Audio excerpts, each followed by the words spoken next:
දැන් ඔයාලට හොඳටම තේරෙනවා ඇති මොකක්ද අද පාඩමෙන් කියවෙන්නේ කියලා. good bye කියන එක වෙනුවට අපිට ඕන තරම් දේවල් කියන්න දෙනවා. තේරෙනවද? good bye කියන එක නිතරම කියලා දෙන්නේ. දැන් ඒ උනාට ඔයාලට තේරෙන්නේ නැද්ද? good bye කියන එකේ කිසිම අගයක් නැහැ කියලා. good bye කියන එකෙන් කියන්නේ ඔයා good bye.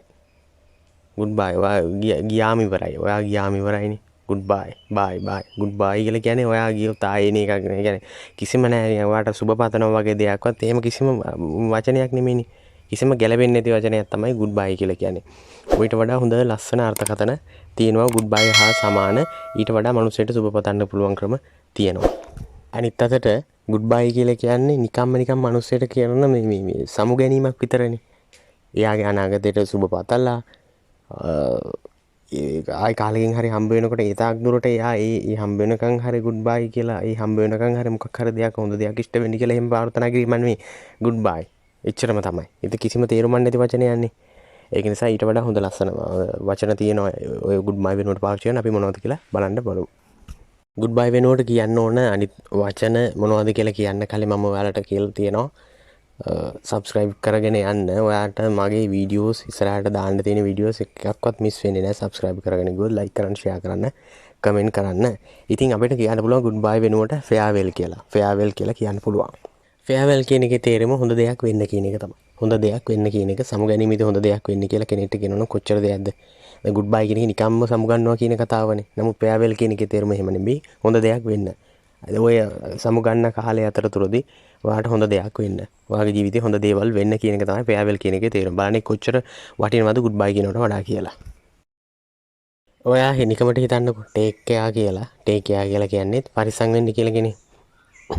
take care කියන එක කියලා කෙනෙක්ට සමු දෙන්න පුළුවන් කොච්චර හොඳද? එතකොට එයාගේ හිතට දැන් සමු ගැනීම ගන්න කෙනාට කොයිතරම් වැදගත් බවක් තේරෙනවද take care කියලා ගලවස්. එතකොට මේ සමු ගන්න take care කියලා කියන කෙනා එහෙම නැත්නම් සමු ගන්න එක සඳහා සුබපතන කෙනා කොයිතරම් වැදගත් කෙනෙක් කියලා එයාට ඔප්පු වෙනවද?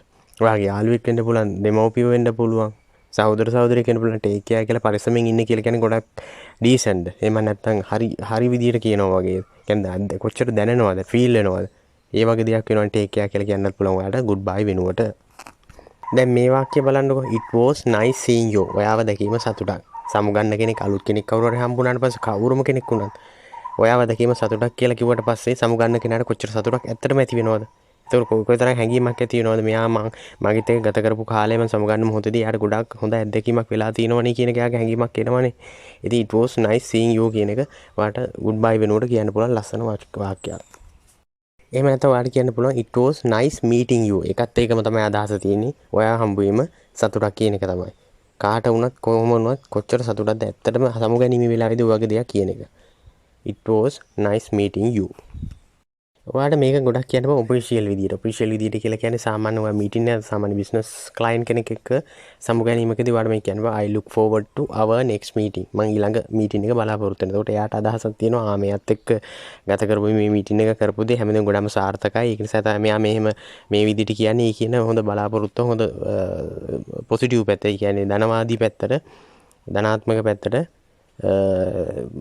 මේ හැඟීමක් ඇති වෙනවා මේ පුද්ගලයාට මෙහෙම කිව්වට පස්සේ I look forward to our next meeting කියලා කියන්න පුළුවන් ඒ වගේ අවස්ථාවකදී.